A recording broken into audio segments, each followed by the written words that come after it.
Hello, and welcome to week 2 of our course, The Fundamentals of Educational Dialogue. This week, we will be looking at the work of Professor Robin Alexander. We begin with a quote from his latest book for teachers, A Dialogic Teaching Companion. Dialogic teaching also celebrates talk for talk's sake, relishing language in all its forms and rejoicing in articulation, expression, communication, discussion, and argumentation. And in so doing, dialogue takes us beyond classroom transactions into the realm of ideas and values, for dialogue is as much a stance or outlook on human relationships, knowledge, education, culture, and society as it is a pedagogical technique. So what does Alexander mean by dialogic stance? Well, the idea is that dialogue is not something we do, it's actually more to do with how we, as human beings, are. For Alexander and other theorists, if we recognize the dialogic nature of how we as humans exist, then we would view education differently. Taking a dialogic stance means prioritizing our relationships in classrooms and recognizing that education is an exchange between people. In this exchange, learners have as much, if not more, of a role to play than educators. Taking this stance can transform our classroom and school cultures. Alexander has also said that enacting dialogue should be a core educational aim. What he means by this is that educators should help learners grasp that learning is an interactive process and that understanding builds through joint activity between teacher and learner and among learners in collaboration. By developing this understanding, we support the development of learners' increasing sense of responsibility for what and how they learn. We help learners to recognize that knowledge is not only transmitted, but also negotiated and recreated, and that each of us, in the end, makes our own sense out of the knowledge that we have learned, in both a personal and a collective way. As educators who take a dialogic stance, we make our learners aware that dialogue is central. It is between ourselves and others, between our personal and collective knowledge, between present and past, between different ways of making sense of the world. We will now look through Alexander's 6 principles for dialogic teaching, as adopting these principles can really help you as educators to take a dialogic stance and lay a foundation for enacting high-quality classroom dialogue. The first principle is that our learning spaces must be collective. The classroom is a site of joint learning and inquiry, and whether in groups or as a class, students and teachers must be willing and able to address learning tasks together. The second principle is that our educational ethos must be supportive. Students should feel able to express ideas freely without risk of embarrassment over contributions that are hesitant or tentative, and they should not be worried that what they are saying might be judged to be wrong. They need to understand that what they are doing is helping each other to reach common understandings. Creating this ethos can be done through the introduction of ground rules, which we will talk more about next week. Alexander's third principle is that our educational approach should be reciprocal. It is important that learners listen to each other, share ideas, ask questions, and consider alternative viewpoints as well. It is up to educators to ensure that learners have many opportunities to do this. Educators need to be attentive to how far this is happening in their classrooms. As we will see in week 4 of this course, when we engage in Sarah Hennessy's work, classroom participation in combination with other things leads directly to learning gains. However, this isn't easy to achieve. It takes a substantial amount of reflective practice and an ongoing series of small changes to create this classroom culture. The fourth principle is that talk and engagement in the classroom is deliberative. Learners discuss and seek to resolve different points of view.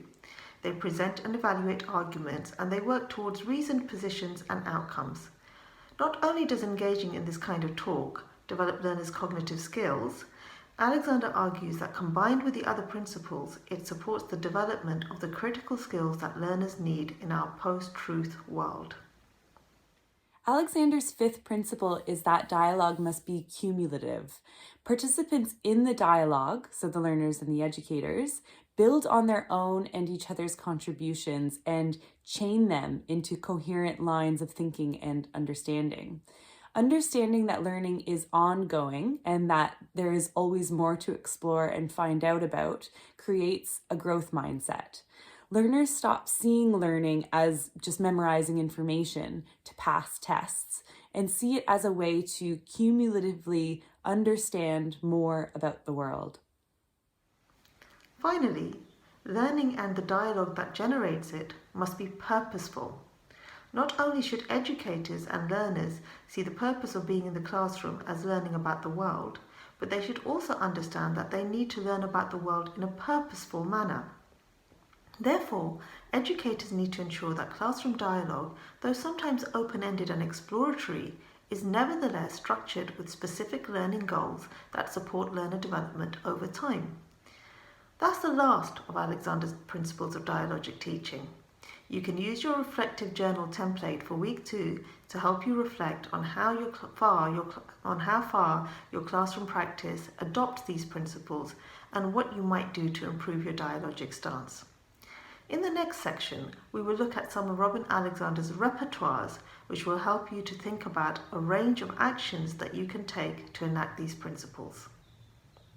Robin Alexander has identified many repertoires that help educators understand ways in which they can make their teaching more dialogic and effective.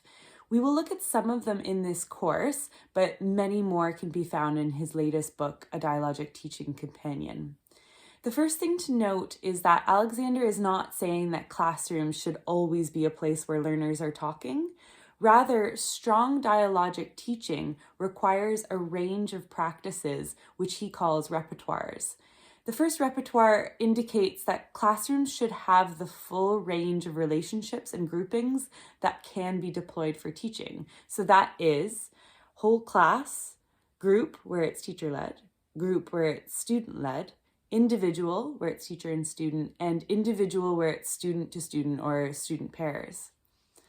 Dialogic educators will be skilled in deploying these as required to meet their learning goals.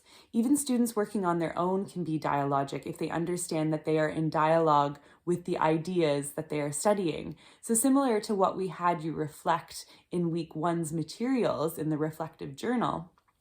And we will actually look at this in a little bit more depth as well in week 5 of the course.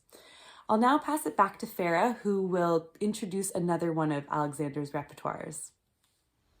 We will now look at a range of functions of classroom talk. The range of functions that classroom talk can take is very wide. Dialogic theorists study types and functions of talk in a lot of detail, so many of these will come up again during this course. So don't worry if you can't take them all in now. Alexander identifies the following. Transactional talk. This is where we ask, answer, instruct, inform, explain, or discuss. The second type is expository talk.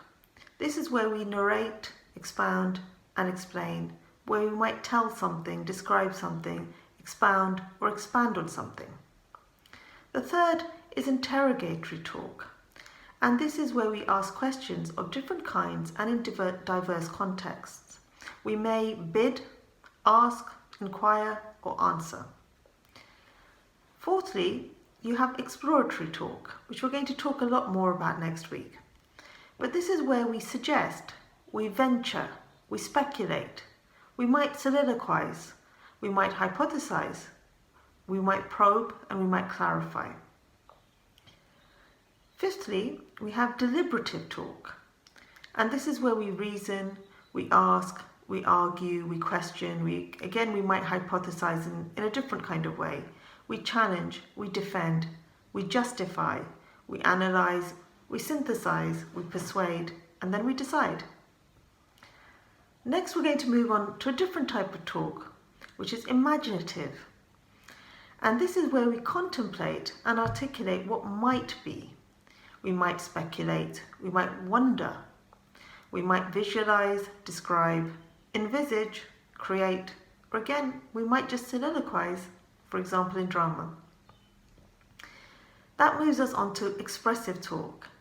And this is often actually one of the most common forms of talk. But doing it well requires some thought on our part as educators as to how we can support learners to express their ideas. So expressive talk is where we put our thoughts into words, and we work with ideas in a more nuanced way. We articulate our feelings and responses. We might be narrating, we might be speculating, we might qualify something, we might argue something, we might insist upon something, we might wonder out loud, we might exclaim. The key for expressive talk is that it's learners expressing their ideas. And finally, Alexander talks about evaluative talk. And this is where we might be delivering our considered opinion. We're forming and articulating judgments. We might be estimating or asserting something. We might also be arguing and judging and justify something, but more in an evaluative manner rather than a deliberative manner. There's a lot to take in here, but you will get a chance to explore some of these further as we move through the course. Megan will now go through the final set of repertoire that you might find useful. Finally, we look at a repertoire of types of teaching talk that you might use in your classroom. Dialogic teaching requires the use of all of these types of talk. There's rote, and this involves memorizing facts, formulae, routines, or text through constant repetition. Recitation, this involves using short teacher question, student answer sequences to recall what has previously been encountered or to test what is presumed or required to already be known. There's instruction, which involves telling students what to do and or how to do it. Exposition, which involves imparting information, explaining ideas or procedures, or narrating. And discussion, which involves exchanging ideas and information, uncovering and juxtaposing viewpoints. And there's deliberation. This involves weighing the merits of ideas, opinions, or evidence.